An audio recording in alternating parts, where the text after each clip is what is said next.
دھمکی امیز خطوط کا سلسلہ سپریم کورٹ بھی پہنچ گیا۔ چیف جسٹس قاضی فائد عیسیٰ سمیت سپریم کورٹ کے 4 ججز کو بھی دھمکی امیز خطوط موصول۔ جسٹس عطر من اللہ، جسٹس جمال مندخل، جسٹس امین الدین کو بھی خط بھیجے گئے۔ سی ٹی ڈی ٹیم کے رجسٹرار سپریم کورٹ سے ملاقات، صورتحال کا جائزہ لیا۔ دھمکی امیز خطوط کا مقدمہ supreme court R&I branch incharge کی مدیریت میں تھانہ سی ٹی ڈی اسلام آباد میں درج۔ انسداد دہشت گردی سمیت دیگر دفعات شامل 3 خطوط گلشاد نامی خاتون ایک خط سجاد حسین کی جانب سے بھیجا گیا۔ خطوط کے ذریعے خوف و ہراس پھیلانے کی کوشش کی گئی۔ مقدمے کا مطلب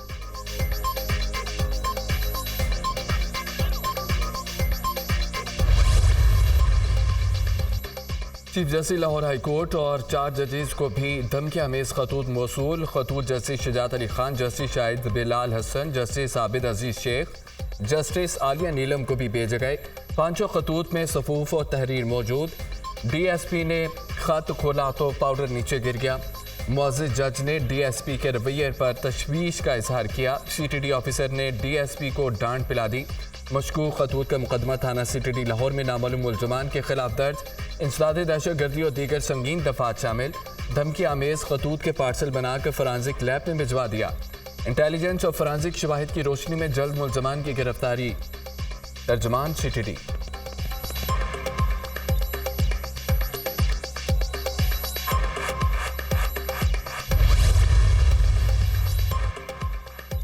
ججز خط میں کہہ رہے ہیں سیاسی انجینئرنگ ہو رہی ہے۔ یہ درست ہے، سیاسی انجینئرنگ ہوتی رہی اور شاید یہ عدالت میں ملوث تھی۔ ججوں کا خط یہ بتا رہا ہے کہ یہ سلسلہ آج بھی جاری ہے۔ ہم آنکھیں بند کر کے یہ تاثر نہیں دے سکتے کہ ہمیں کچھ پتہ نہیں۔ جسٹس عطر من اللہ کے دوران سماعت ریمارکس شتر مرغ کی طرح گردن زمین میں دبا کر نہیں بیٹھ سکتے۔ سول جج سے سپریم کورٹ تک اس معاملے پر پورا نظام بنانا ہوگا۔ عدلیہ میں مداخلت کا سلسلہ ہمیشہ کے لیے بند کرنا ہوگا۔ جسٹس منصور علی شاہ، ایم پی او کا سہارا لے کر عدالتی فیصلوں کی خلاف ورزی حکومت ہی کر رہی ہے۔ جسٹس نعیم اختر افغان کے ریمارکس۔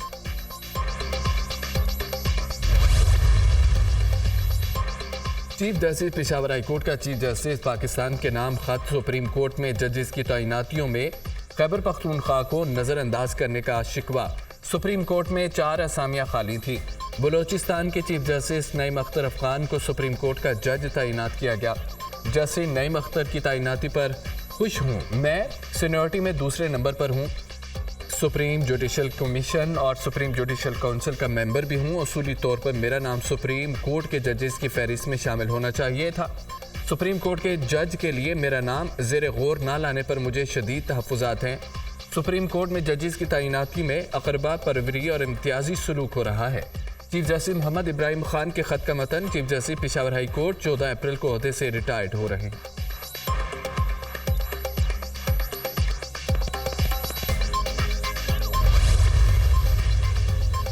صدر آصف علی زرداری سے army chief general Asim Munir کی ملاقات۔ صدر مملکت اور مسلح افواج کے کمانڈر کا عہدہ سنبھالنے پر مبارکباد۔ آرمی چیف کی دہشت گردی کے خلاف جاری فوجی آپریشنز پر بریفنگ۔ روایتی خطرات کے خلاف آپریشن تیاریوں پر بھی روشنی ڈالی گئی۔ صدر زرداری نے مسلح افواج کے مثالی کردار کو سراہا۔ ریاست کی خود مختاری اور علاقائی سالمیت کے تحفظ میں فوج کی خدمات کلیدی حیثیت کے حامل رہی ہیں۔ آصف علی زرداری کی گفتگو۔ صدر مملکت کا دہشت گردی کے خلاف پاکستان کے غیر متزلزل عزم کا اعادہ۔ دہشت گردی کا بھرپور جواب دینے کے قومی عزم کا بھی اظہار۔ صدر زرداری کا مخصوص سیاسی جماعت کی جانب سے ادارے اور اس کی قیادت کے خلاف بے بنیاد الزامات پر شدید تشویش کا اظہار۔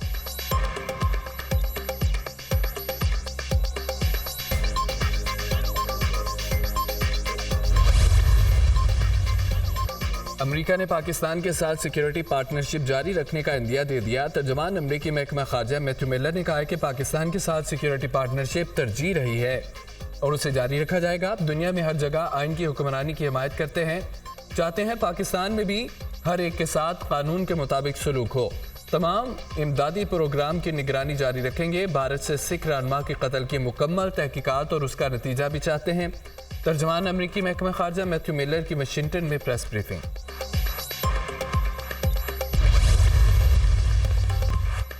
وزیر اعلیٰ پنجاب مریم نواز کے چینی کونسل خانے کا دورہ۔ کونسل جنرل زاؤ شیرین سے ملاقات میں بشام واقعے میں ہلاکتوں پر اظہار کا اظہار۔ ملاقات میں باہمی تعاون اور اشتراک کا سلسلہ جاری رکھنے کا عزم۔ وہ سالانہ کارروائیوں سے پاک چین دوستی متاثر نہیں ہو سکتی۔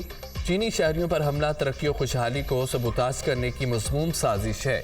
پاکستانی قوم چینی بھائیوں پر حملے پر رنجیدہ ہے۔ پنجاب میں چینی باشندوں کے تحفظ کے لیے تمام ممکنہ اقدامات کر رہے ہیں۔ چینی بھائیوں کی فول پروف سیکیورٹی کی پالیسی پر سختی سے عمل درآمد یقینی بنائیں گے، مریم نواز کی یقین دہانی۔ نون لیگ، پیپلز پارٹی اور ایم کیو ایم سے سیاسی اتحاد نہیں ہو سکتا۔ تینوں جماعتوں کے پاس ہماری سیٹیں ہیں۔ کراچی کی 22 سیٹوں میں سے 3 یہ جیتے ہیں، باقی سیٹیں ہماری ہیں۔ پی ٹی آئی کی 15 نشستیں M Q M 4 Peoples Party کے پاس گئی۔ کسی کے ساتھ 0، کسی کے ساتھ 1 ملا کر سارے جتوائے گئے۔ قانون کی بالادستی پر یقین رکھتے ہیں، عدلیہ پر ہمیں اعتماد ہے۔ عدالت جب بانی پی ٹی آئی کے مقدمات کو دیکھے گی تو سارے ختم ہو جائیں گے۔ چیئرمین تحریک انصاف بیرسٹر گوہر علی خان کی میڈیا سے گفتگو۔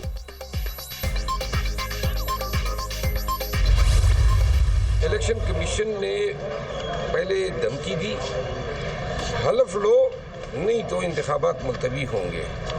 تو پروونشل اسمبلی یا مرکز فیڈرل کی اسمبلی کو یہ مقننہ ہے، یہ الیکشن کمیشن کے تابع نہیں ہے۔ چیئرمین اور ڈپٹی چیئرمین کے الیکشن ہو رہے ہیں۔ 9 ووٹ بنتے تھے پاکستان تحریک انصاف کے، اگر ہم چیئرمین یا ڈپٹی چیئرمین کے لیے کنٹیسٹ کرتے تو اس میں اب یہ کاؤنٹ نہیں ہوں گے۔ وہ ووٹوں سے ڈپرائیو کرنے کے لیے انہوں نے یہاں سے ملتوی کیے۔ الیکشن کمیشن نے دھمکی دی، حلف لو نہیں تو انتخابات ملتوی ہوں گے۔ صوبائی اسمبلیاں الیکشن کمیشن کے تابع نہیں ہیں۔ چیئرمین اور ڈپٹی چیئرمین سینٹ کے انتخاب میں 9 ووٹوں سے محروم کرنے کی کوشش کی جا رہی ہے۔ عید کے بعد ملک بھر میں احتجاجی تحریک چلائیں گے۔ پی ٹی آئی رہنما شیر افضل مروت کی میڈیا ٹاک۔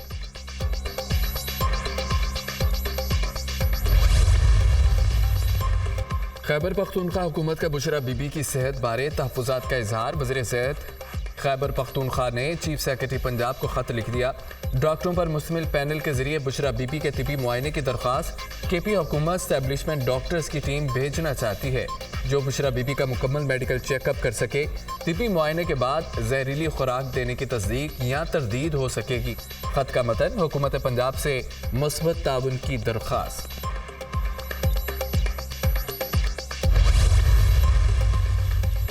نجکاری سے قبل پی آئی اے کی تمام خسارے، واجبات اور قرضے ختم، بیلنس شیٹ کلیئر۔ قومی ایئر لائن کے تمام خسارے، واجبات اور قرضے ہولڈنگ کمپنی کو منتقل۔ ہولڈنگ کمپنی پی آئی اے کے واجبات اور قرض ادا کرنے کی ذمہ دار ہوگی۔ پی آئی اے کے پاس ہر ہفتے 20 ملکوں کی 170 فلائٹس کے روٹس موجود ہیں۔ نجکاری کمیشن۔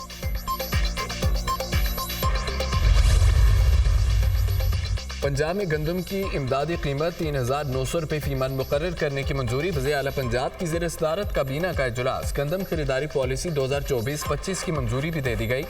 چھوٹے کاشتکاروں کے مفادات کا تحفظ یقینی بنانا ہمارا عزم ہے۔ کسانوں کو 1.5 لاکھ تک بلا سود قرضے بھی دیں گے۔ وزیر اعلیٰ مریم نواز کی گفتگو۔ اجلاس میں اسپیشل سپیڈی ٹرائل کورٹ قائم کرنے کی بھی منظوری۔ ریپ اور بچوں پر ظلم و زیادتی کے مقدمات کا تیز ترین ٹرائل کر کے منطقی انجام تک پہنچایا جائے گا۔